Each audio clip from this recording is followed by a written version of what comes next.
तरीके से हमें जो है दीनबंधु की तरह काम करना पड़ेगा, कलेक्टिव तरीके से हमको जनता मुखनायक की तरह काम करना पड़ेगा। हम एक मुखनायक तो नहीं बन सकते, ना हम जनता बन सकते हैं, ना बहिष्कृत भारत बन सकते हैं।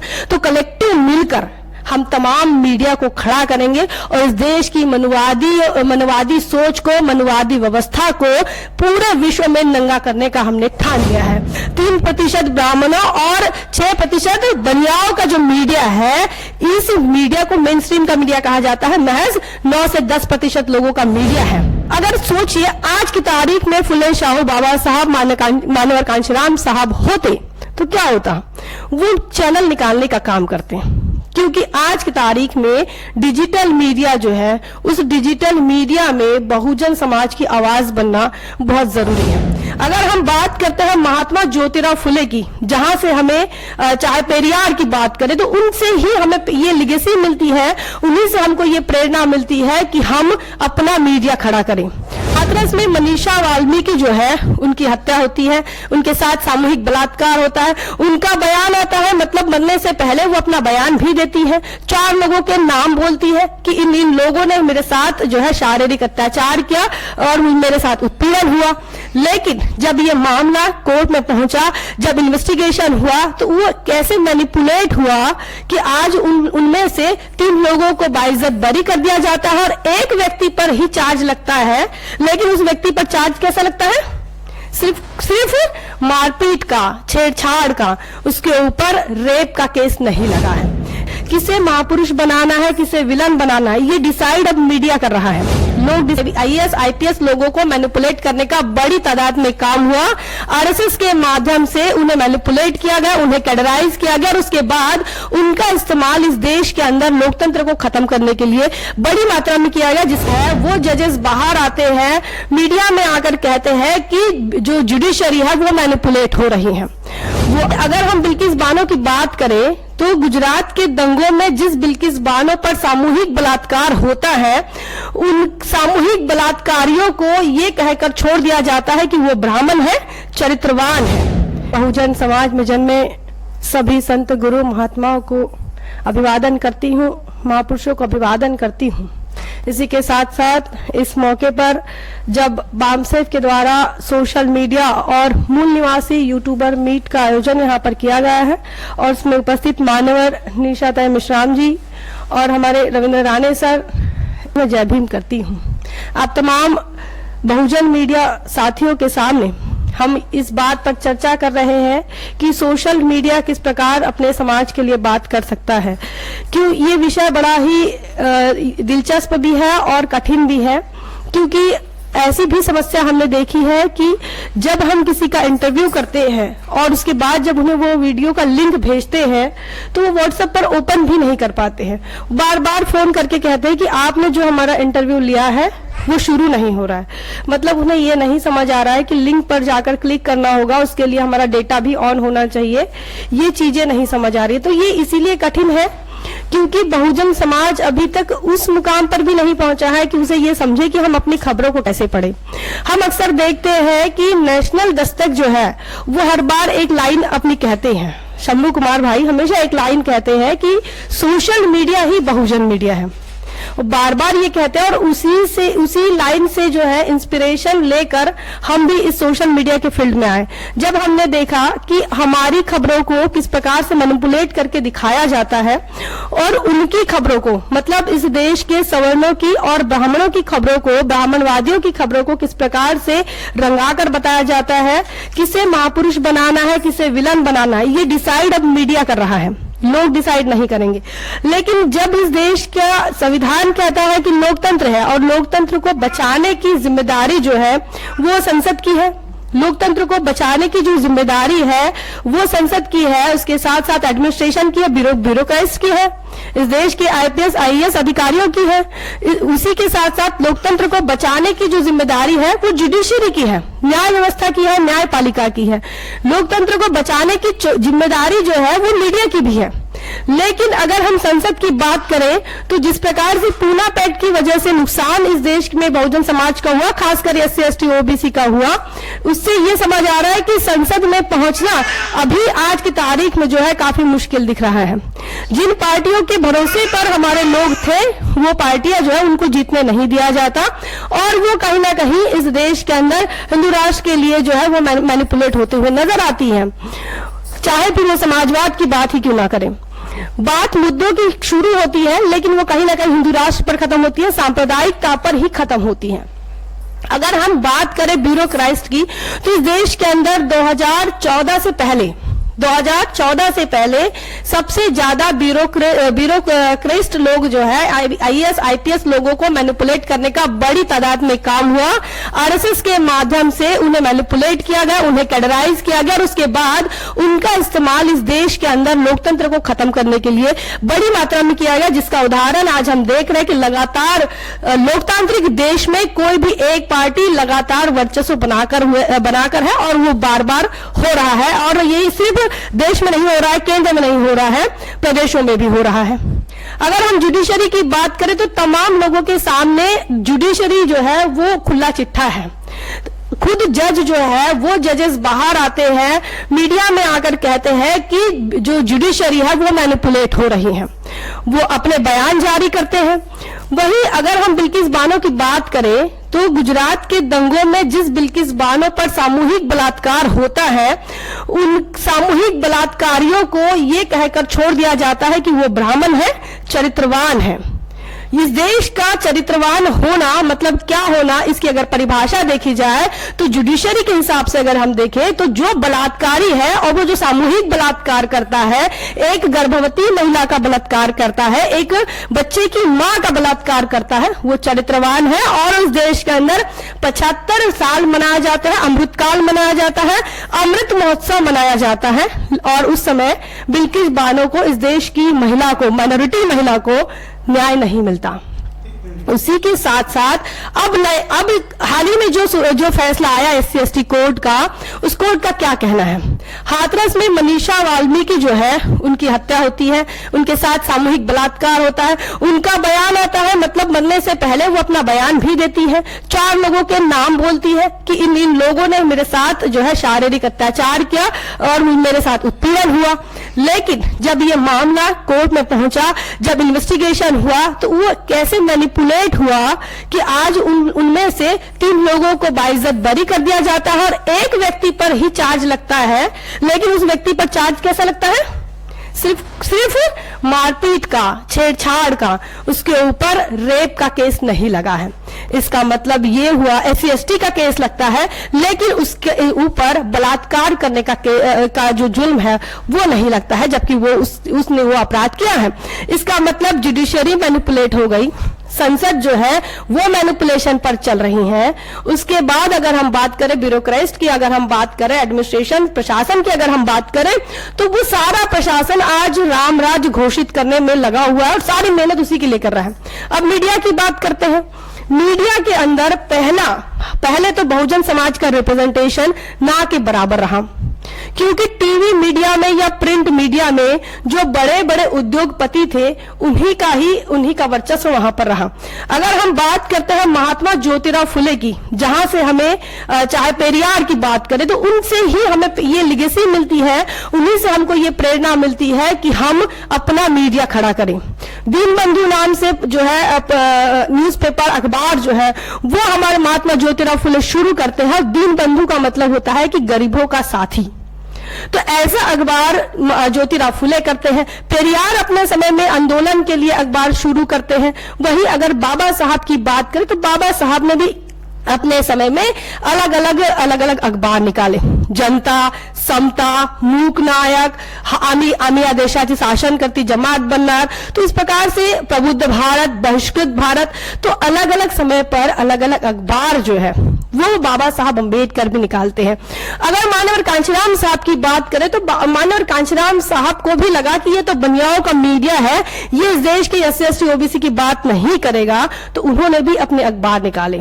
उन्होंने द ऑप्रेस्ड इंडियन, बहुजन संगठक, बहुजन नायक, ये तमाम प्रकार के जो अखबार है, प्रिंट मीडिया निकाला।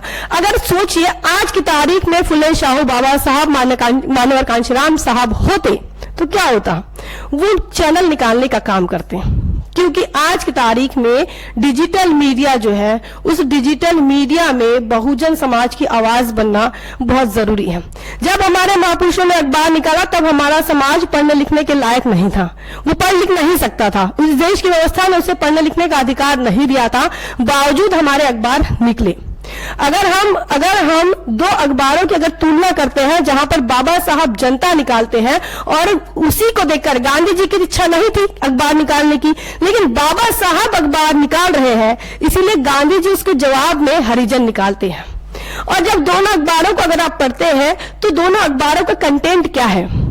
बाबा साहब के अखबार का कंटेंट है हमारा सेल्फ रिस्पेक्ट, हमारा अधिकार, हमको जो मान सम्मान नहीं मिल रहा है, हमारा हो रहा उत्पीड़न, उन तमाम बातों को बाबा साहब लिख रहे हैं, सेल्फ रिस्पेक्ट की बातें लिख रहे हैं। वही हरिजन में क्या लिखते हैं गांधी जी? धर्म, सांप्रदायिकता और जातिवाद, इन चीजों को लिखते हैं। इसका मतलब क्या हुआ कि ये जो लिगेसी आज हम देख रहे हैं ना, बड़ी बड़ी ये आज तक में देख रहे हैं, चाहे एनडीटीवी ही क्यों ना हो, तमाम ही जो मीडिया देख रहे हैं, मुझे तो नाम भी नहीं पता क्योंकि हम इन चैनलों को नहीं देखते। कौन देखेगा ब्राह्मण बनियाओं की चैनल को, जहां पर हमारी खबरें नहीं? हम ही टीवी खरीद कर ले आए, 1 लाख के करीब टीवी खरीद कर लेकर आओ, फिर उसमें केबल लगाओ और उसमें केबल लगाने के बाद आपकी खबर नहीं चलेगी, आपकी खबर नहीं चलेगी, आपके विरोधियों की खबर चलेगी। तो चाहे कोई भी न्यूज मीडिया उठा कर देख लो, वो लोग आज भी उन्हीं मुद्दों पर काम कर रहे हैं जब जो महात्मा गांधी उस समय में हरिजन के माध्यम से कर रहे थे, अपने अखबारों के माध्यम से कर रहे थे। चाहे फिर वो सिर्फ महात्मा गांधी ही नहीं, बल्कि जिन जिन लोगों ने मनुवाद को खड़ा करने के लिए, मनुवाद को मजबूत करने के लिए मीडिया का इस्तेमाल किया और मीडिया को स्टैब्लिश किया, वो तमाम लोग सांप्रदायिक मुद्दों पर ही बात करते थे। तो आज इन लोगों को ये जो मनुवाद चैनल जिसे हम कह रहे हैं, जिसे मेनस्ट्रीम का मीडिया भी कहा जाता है, 3% ब्राह्मणों और 6% बनियाओं का जो मीडिया है, इस मीडिया को मेनस्ट्रीम का मीडिया कहा जाता है। महज 9 से 10% लोगों का मीडिया है, उन लोगों की खबरें चलती है, उसको मेनस्ट्रीम का कहा जाता है। और 85% बहुजन समाज जो है वो आज भी मीडिया में अपनी जगह नहीं बना पा रहा। जब हमको ये लगा कि मीडिया में आना चाहिए तो हमने मीडिया की पढ़ाई करनी शुरू की, और जब मीडिया में पढ़ाई करना शुरू की तो आपको ये जानकर हैरानी होगी कि मीडिया को पढ़ते हुए भी आपको मीडिया पढ़ना है, लेकिन आपको वहां पर भी मैनिपुलेशन वाला ही स्टडी पढ़ना पड़ेगा। मतलब अगर आपको कोई उदाहरण चाहिए, अभी हम लखनऊ में हैं, तो लखनऊ के कैंपस में अगर आपको पढ़ना है तो आपके लिए उदाहरण जो होंगे वो योगी जी के उदाहरण होंगे, वो मोदी जी के उदाहरण होंगे। आपके जो नेता हैं उनके उदाहरण नहीं होंगे, उनके उदाहरण नहीं दिए जाएंगे। अगर उदाहरण भी होंगे तो निगेटिव होंगे। मानवर कांशीराम साहब का उदाहरण क्या देते हैं मीडिया के क्षेत्र में, मीडिया के एकेडमी में, कि मीडिया के क्षेत्र में क्या कहा है? मानवर कांशीराम साहब ने पत्रकार को चमाट लगाई, निगेटिव। लेकिन मानवर कांशीराम साहब भी खुद उस पत्रकारिता के दौर से गुजरे, ये बात नहीं बताते हैं। वही अगर खबरें चलाना है तो वो हमको ये बताएंगे। आज की तारीख में हमारे एकेडमिक सेशन में अगर किसी भी रिपोर्टिंग को पढ़ना है तो हर रिपोर्टिंग का एक उदाहरण दिया जाता है। तो हाल ही में अब जो उदाहरण दिया जा रहा था, जहां पर ऐसी जगह जहां पर पुलिस का पहरा है और पुलिस उस क्षेत्र में नहीं जाने दे रही है, वो क्षेत्र जो है वो सेंसिटिव एरिया में आ रहा है। तो ऐसी जगह रिपोर्टिंग करना है, पत्रकार कैसे जाएगा? ये मुद्दा चल रहा है, एकेडमिक क्लास की बात कर रहे हैं। तो एकेडमिक क्लास में टीचर पढ़ा रहा है कि आप उस सेंसिटिव एरिया में कैसे जाना, आपको खबर बनानी है, आपके अखबार के लिए, आपके टीवी के लिए आपको रिपोर्टिंग करनी है। तो ऐसे में किसी छात्र ने कहा, जो कि दलित छात्र है, शेड्यूल कास्ट का छात्र, उसने कहा कि सर ये बिल्कुल उसी तरह क्या जिस प्रकार से मनीषा वाल्मीकि का मामला हुआ था। दलित छात्र कह रहा है कि सर एकदम उसी तरह क्या, क्योंकि वो सेंसिटिव एरिया था, वहां उसको जलाया जा रहा था, पुलिस जो है पूरी तैनात थी और किसी भी पत्रकार को नहीं जाने दिया जा रहा था। पत्रकार पूछ रही थी कि वहां क्या जल रहा है, लेकिन जो पुलिस प्रशासन है वो नहीं बता रहा था। दलित छात्र के इस सवाल के जवाब में हमारे जो एकेडमिक जो टीचर्स है, जो कथाकथित वो भी कभी पत्रकारिता की भी भूमिका में रहे होंगे, वो क्या कहते हैं? वो ये कहते हैं कि अरे वो कोई मुद्दा ही नहीं है। देखिए, हाथरस में एक दलित बेटी मनीषा वाल्मीकि के साथ सामूहिक बलात्कार होता है। बलात्कार के बाद उसे उसके शव को पुलिस प्रशासन ही जला देती है। उसके घर परिवार के लोगों को मिलने भी नहीं दिया जाता। और ऐसे मुद्दे को क्या कह रहे हैं, ये कोई मुद्दा नहीं है। मतलब मीडिया के लिए भी मुद्दा नहीं है और मीडिया पढ़ाने वाले फैकल्टीज के लिए भी ये मुद्दा नहीं है।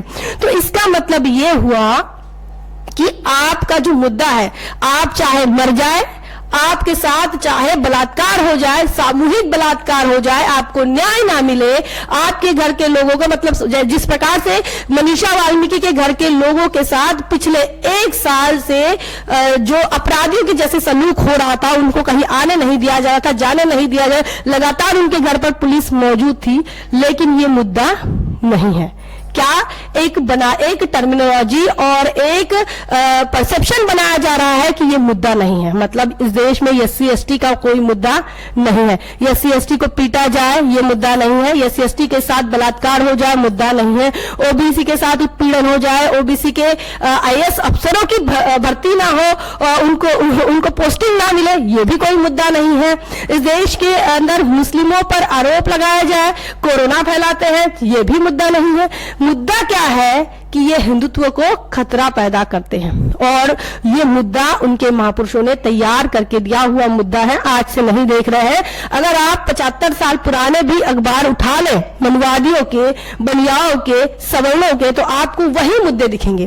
तो ऐसे में हमारे लिए कोई जगह नहीं बची थी कि जहां पर हम अपना रोना रोए, हम बताएं कि हमें ये तकलीफ है, हमारे समाज की ये दिक्कतें हैं, हमारे समाज की ये परेशानी है। इतना ही नहीं, हम अपनी गौरवशाली बातें भी नहीं बयां करते। भीमा कोरेगांव का जब मुद्दा चला 2018 में, और 2018 के अंदर जब भीमा कोरेगांव में दंगे होते हैं, तो अखबारों की हेडलाइन कहो या न्यूज या टीवी मीडिया है, इलेक्ट्रॉनिक मीडिया की खबरें कहो, क्या कह रही थी? इस देश के शेड्यूल कास्ट के लोगों ने अंग्रेजों का साथ दिया। जो अरुण शौरी ने बाबा साहब पर इल्जाम लगाया कि बाबा साहब अंग्रेजों के बगल बच्चे हैं, ऐसा ही लगा था। तो इसी प्रकार का फिर एक आरोप 2018 में लगा कि जिस प्रकार बाबा साहब अंग्रेजों के हस्तक थे, उसी प्रकार शेड्यूल कास्ट भी अंग्रेजों के साथी थे। अंग्रेजी सरकार को, ब्रिटिश गवर्नमेंट को स्थापित करने के लिए साथ देने वाले कौन लोग हैं? इस देश के दलित हैं, इस देश के अछूत हैं। कलंक लगाना चाह रहे, लेकिन उसके पीछे जो हमारा गौरवशाली इतिहास रहा, उसके पीछे जिस गुलामी का मकसद रहा, जिस गुलामी को खत्म करने के लिए हमारे लोग लड़ रहे थे, जिस गुलामी की बेड़ियां तोड़ने के लिए हमारे लोगों ने संघर्ष किया, वो संघर्ष नगण्य हो गया, क्योंकि वो उनके लिए खबर नहीं है। तो जो खबर नहीं है, जो मनुवादी मीडिया, जो मेनस्ट्रीम का मीडिया जिसे खबर नहीं कहती है, वही जो है बहुजन समाज के लिए, मूल निवासी समाज के लिए वही खबर है। और उसी खबर पर हमने काम करना चाहिए, उसी खबर को हमने दिखाना चाहिए। उत्तर प्रदेश के अंदर है, तो उत्तर प्रदेश की भी एक बात मैं चलते चलते आपको बताना चाहूंगी। उत्तर प्रदेश के अंदर एक खबर चल रही थी। क्या खबर चल रही थी? योगी आदित्यनाथ की सरकार बनती है और योगी आदित्यनाथ अपने मंत्रिमंडल को सजाते हैं, मंत्रिमंडल बनाते हैं, और फिर उनके मंत्रिमंडल का एक अफसर जो है वो दौरे पर निकलता है। जब दौरे पर निकलता है तो महिला आईपीएस अफसर से वो बातचीत करता है। बातचीत ऐसी करता है कि महिला अफसर जो है वो रोने लग जाती है। अब देखिए टीवी की खबर क्या होगी, टीवी की हेडलाइन क्या है? योगी के मंत्रिमंडल के मंत्री ने आईपीएस अफसर, महिला अफसर को लगाई फटकार, जगह पर लगी रोने। क्या है? महिला अफसर को लगाई फटकार, जगह पर लगी रोने। इसका मतलब क्या हुआ कि मंत्रिमंडल के मंत्री जो आए, योगी जी के मंत्री, उन्होंने किस प्रकार से बात की होंगी महिला अफसर से इस प्रकार बात की होंगी कि वो जगह पर रोने लगी। अब इसे अगर हमें दिखाना होता, उस समय में अगर हमारा चैनल होता, हमारा द थिंक होता, तो हम क्या कहते कि योगी जी के मंत्रिमंडल के मंत्री ने महिला अफसर से बात बदतमीजी से की। क्या कहते?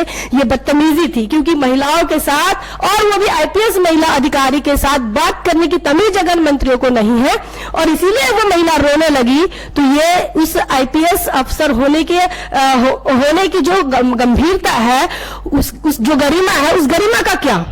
वो भी आईपीएस बनी है तो उसकी भी कोई गरिमा है। महिला है, उसकी भी कोई गरिमा है, लेकिन मंत्रिमंडल का जो मंत्री है योगी जी के, उसे तमीज नहीं है बात करने की, बदतमीज है, ये बताने का काम हम करेंगे। हम बताएंगे कि ना महिलाओं से बात करने की तमीज नहीं है। तो साथियों, आज के इस यूट्यूबर मीट के मौके पर हमने अपनी जो लाइन और लेंथ है वो सीधे सीधे समझ जानी चाहिए।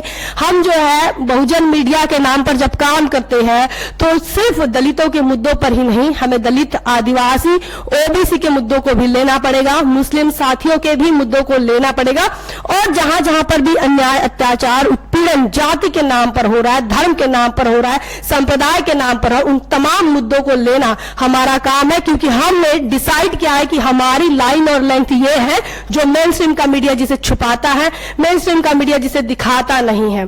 हाल ही में जो बजट आया देश का, उस देश के बजट में आप देखिए तो क्या है, थ्योरेटिकल बजट है, थ्योरेटिकल बजट है। और क्या कहा, किसानों के लिए है, इनके लिए है, उनके लिए, लेकिन क्या है, कितना है, वो कब बताएंगे? जब क्या है, कितना है पता चला, तब हमें पता चलता है कि पिछले साल से इस साल कम हो गया, उसके पिछले साल उससे थोड़ा अधिक था। तो ये लगातार घट हो रही है, कटौती हो रही है। लेकिन मीडिया जो है, मीडिया भी उसी प्रकार से बात करता है जिस प्रकार से बीजेपी बात करती है, जिस प्रकार से बीजेपी की सरकार बात करती है, केंद्र सरकार बात करती है, जहां जहां पर भी इनकी सरकारें बनी है, मनुवादी पार्टियों की, उनकी सरकारें जिस प्रकार से बात करती है, उनकी जुबान से जुबान मिलाकर बात करती है, उनके बातों से बात मिलाकर बात करती हैं। लेकिन हमारा जो काम है वो थोड़ा कठिन काम है। पहली बात तो हमको पत्रकार नहीं माना जाता। क्या कहते हैं देखकर, यूट्यूबर हो, क्या कहते हैं, हम पत्रकारिता की डिग्री लेकर खड़े हैं, लेकिन हमको क्या कहा जाता है कि आप यूट्यूबर है। ये कहकर हमारा जो विश्वास है, हमारा आत्मविश्वास जो है, उस कॉन्फिडेंस को खत्म करने का काम भी बड़ी पैमाने पर हो रहा है। लेकिन डरने की कोई बात नहीं है, आने वाला समय हमारा ही रहेगा, आने वाला समय सोशल मीडिया का ही रहेगा। अगर ये सोशल मीडिया इस देश के सवर्णों के कब्जे में होता, कंट्रोलिंग में होता, तो तमाम नेशनल दस्तक से लेकर सबसे छोटा चैनल द थिंक है, तब तक के सारे चैनल पर रोक लग जाती। क्योंकि हम लगातार इनके खिलाफ बात करते हैं, इनके खिलाफ लिखते हैं, इनके खिलाफ बोलते हैं। तो साथियों, आज की तारीख में इस सोशल मीडिया पर हमें आना बहुत जरूरी है। लेकिन इसी के साथ साथ हमारे जो व्यूअर्स हैं, हम जिनकी खबरें दिखा रहे हैं, उनको भी इस डिजिटल मीडिया को लेकर जागरूकता फैलाना जरूरी है। क्योंकि हम जिनकी खबरें बनाते हैं वो अपनी खबरें देख नहीं पा रहे हैं, वो अपनी खबरें समझ नहीं पा रहे हैं, उनको ये नहीं समझ आ रहा कि सब्सक्राइब क्या होता है, उनको कमेंट नहीं समझ में आ रहा है। अगर गलती से उन्होंने फेसबुक पर वीडियो देख लिया तो देख लेते हैं, लेकिन वो यूट्यूब पर जाए, हमारे चैनल को सर्च करे, इन तमाम बातों को लेकर हमको भी इस पर भी हमको काम करना पड़ेगा। और ये काम अब हमें ही करना पड़ेगा। हम किसी के भरोसे रहे क्या कोई और आए और फिर वो इस देश में फिर से महापुरुष बने और फिर मीडिया के क्षेत्र में कुछ काम करे, तो ऐसा हो नहीं पाएगा। अब कलेक्टिव तरीके से हमें जो है दीनबंधु की तरह काम करना पड़ेगा, कलेक्टिव तरीके से हमको जनता मुखनायक की तरह काम करना पड़ेगा। हम एक मुखनायक तो नहीं बन सकते, ना हम जनता बन सकते हैं, ना बहिष्कृत भारत बन सकते हैं। तो कलेक्टिव मिलकर हम तमाम मीडिया को खड़ा करेंगे और इस देश की मनुवादी सोच को, मनुवादी व्यवस्था को पूरे विश्व में नंगा करने का हमने ठान लिया है। इस आज के मौके पर हम इतनी ही बात करेंगे। अपनी बात को विराम देती हूँ। जय भीम, जय भारत। बहुजन विचारधारा को घर घर तक पहुँचाने के लिए हमारे YouTube चैनल को सब्सक्राइब करें, लाइक करें, कमेंट करें, शेयर करें और बेल आइकन की घंटी दबाना ना भूलें।